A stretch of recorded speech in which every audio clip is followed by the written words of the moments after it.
随着近日哈尔科夫地区乌克兰的反攻取得了巨大成功，俄军方面也被一路追逐，溃败而走。然而，在这次的俄军大溃逃当中呢，大兵也发现了几个疑点：为什么这次俄军呢溃逃得如此干脆，连像样的反击都没有出现呢？而且，既然都准备跑路了，为什么俄军连最基本的弹药库都没有摧毁，反而是将其留给了乌克兰？难道俄士兵这次也要效仿一下北约国家，给乌克兰捐点军火吗？最后一个问题，在这次撤退中，俄军的空天军去了哪儿？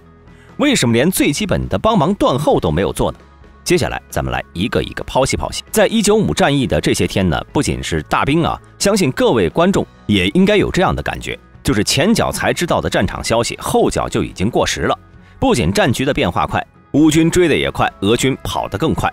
前几天大兵还在琢磨195俄军呢能守多久的时候，发现俄军居然已经溜了，这可把大兵惊得不轻啊！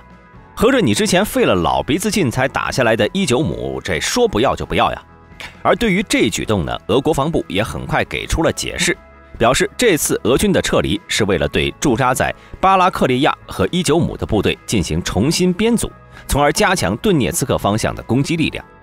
对于这个解释，大兵是连1分都不想给。毕竟呢，俄军要是真的有计划的重新编组，为什么还会在195等地区扔下那么多装备呢？军火库来不及炸也就算了，可最关键的是，这俄军最喜欢的洗衣机，他也没来得及搬走呀。相比较于这次俄方的解释，大兵倒是更期待以后，如果未来赫尔松也丢了，那又该怎么说呢？当然，如果我们将自己的视角带入到俄方视角，就很容易能够理解这次为什么撤得这么快了。其中首要原因就是因为兵力不足，这一点呢，在几个月前是不存在的。但是自从打下红利曼之后呢，195集群的俄军就陆续撤回国内整修了。再加上随着赫尔松战线吃紧，俄军为了保住前期的胜利果实，将大半的兵力都调去了赫尔松，使得俄军在195地区的守卫力量变得无比空虚。身为最前沿的巴拉克利亚，按理来说呢，应该重兵布防，但是实际上俄罗斯在这里呢摆了1000多个民兵预备役，再加上2个特战分队。至于后边的195、库皮扬斯克什么的就更不用说了。那么面对如此空虚的守军，俄军为什么不事先增援呢？很简单，因为俄军在乌克兰战场上还真的没有多少士兵能用了，所以在赫尔松问题上只能拆东墙补西墙。再加上由于此前俄罗斯的军事改革废除了动员体制，造成了俄军后来出现难以动员的困境。这不，为了多叫点人，俄罗斯的招兵广告都已经打到监狱去了。而除了守军稀少之外呢，东线战场上俄军成分也十分复杂，有正规军、雇佣兵，还有乌东的民兵组织。其中乌东的民兵组织更是差不多占了1半的兵力。这些民兵的军事素质其实并不高，打顺风仗倒是可以，一旦遇到硬茬子，就很容易出现溃逃。而雇佣兵这种呢，就不用大兵多说了，人家是来挣钱的，不是来玩命的，肯定也不会帮你死守城镇。再加上乌军一路高歌猛进，种种问题累积在一起，这才使得俄军这次呢连守都不守了，直接开溜。而且另外提一嘴啊，俄罗斯士兵的待遇也存在问题，除了过期的军粮和急救包之外呢，甚至就连战时的津贴也发放的十分混乱，没钱没吃的，甚至连头上戴的头盔都能被人一拳打烂，这样的部队没有士气也属于很正常了。如果我们是站在乌方的视角来看的话，这次能突进如此顺利的关键是在于北约的情报体系支持。其中最直接的一点就是乌军在巴拉克利亚遇到了俄特战分队的抵抗时，直接绕过了正面，直接插入后方。而且即便是到了后方，在沿途遇到一些俄军抵抗的时候呢，也是毫不理会，直接穿过。要知道乌军本身出动的也就仅有1万多人，如果乌军事先不知道俄军在此地的兵力空虚，是不可能这样狂飙突进的。很显然，在这里北约的情报体系发挥了巨大作用。同时在这次战役中呢，乌军本身的战术也十分不错。在战役中，乌军并没有选择与俄军守军正面硬刚，而是选择从南北两侧绕过，直插俄军后方。从战略上看呢，这次乌军在南线战场上的进攻是声势浩大，牵制了大量俄军部队，成功麻痹住了俄军，以至于俄军完全没想到乌军会直接东部起点来一波输出。而且呢，在乌军第一时间打到库皮扬斯克之后呢，更是深入到俄方的重要补给线，对伊久姆的俄军造成了重大的心理压力。此时再不跑，等过几天没油没吃的，就想跑也跑不掉了。这其中最令人疑惑的是，在这场大撤退途中呢，俄罗斯的空天军的消息却很少，甚至根本没有起到任何作用。难道俄罗斯的空天军还有什么更重要的任务吗？接下来我们通过俄罗斯发布的消息来看一看俄空天军最近在忙一些什么。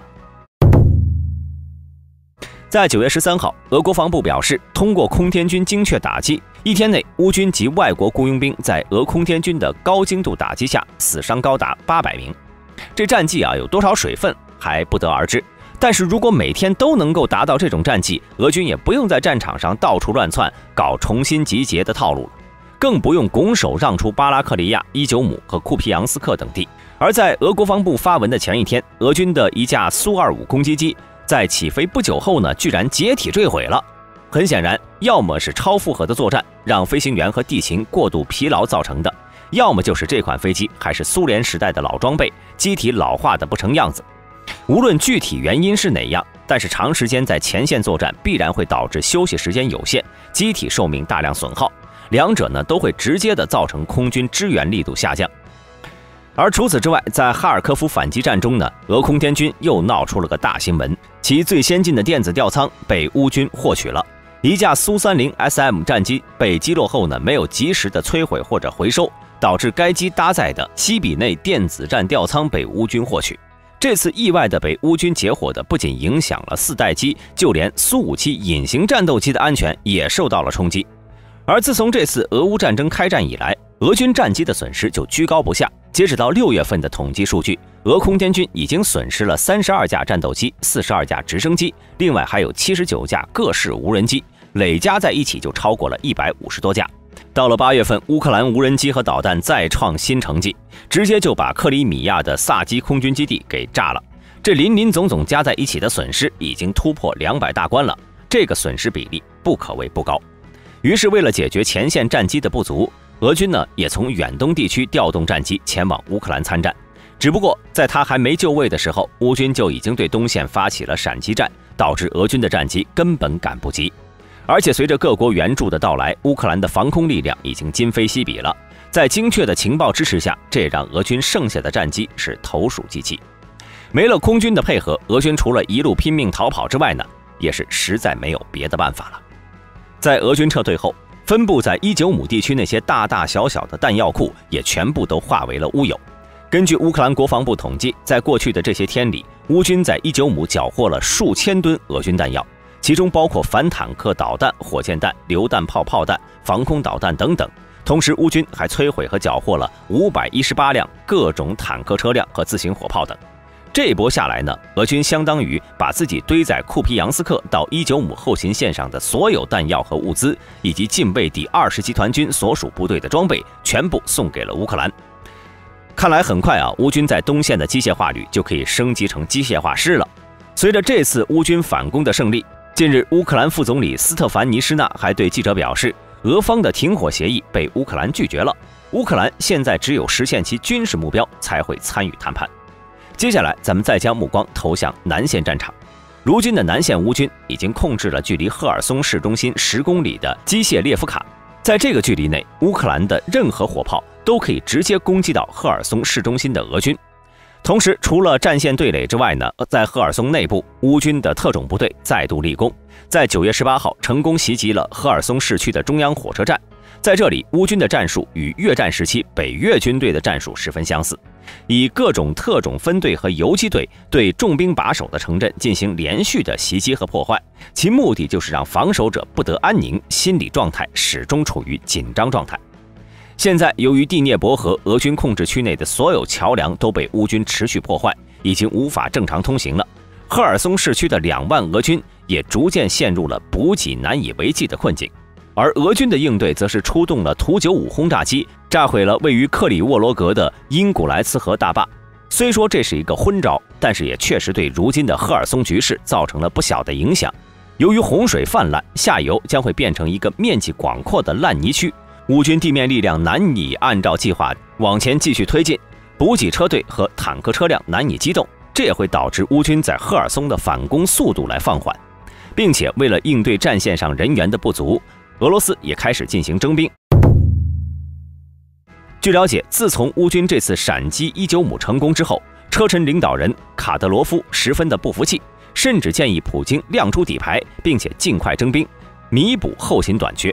卡德罗夫认为，俄罗斯国内兵源非常充足，如果让每个地区征召并且训练1000士兵，就能形成一支8.5万人规模的部队。这支部队能给俄乌战场提供当前紧缺的战斗力量，稳定战局。到了9月17号，俄罗斯已经在国内对乌克兰的特别军事行动征召合同兵。记者在俄罗斯南部城市罗斯托夫的中央公园内拍到了一辆俄罗斯的军车。这时，俄军的一个征兵广告兼征兵移动办公室，身着迷彩服的士兵向很可能感兴趣的路人展示他们的枪支，并且分发印有“合同军事服务，真男人的选择”征兵口号的彩色小册子。据了解，在这次的招募中，征兵条件已经改为了80到60岁高中学历以上的人，不分国籍。士兵的最低月工资为16万卢布，约合2700美元，这大约是俄罗斯全国平均月工资的3倍。这个金额，尤其是对边远地区的低收入者是更有吸引力。其中值得注意的是，俄国防部通常会在每年的4月1号到10月1号才进行2轮征兵活动，这次不在常规征兵计划期间。所以这次的征兵也难免让人怀疑，俄方已经悄悄开始了全国征兵。好了，本期视频到这里就结束了。各位对于这次俄军的溃逃都有什么看法呢？欢迎在下方的评论区留言。对本频道感兴趣的朋友，请点击下方的订阅按钮。我们下期再见。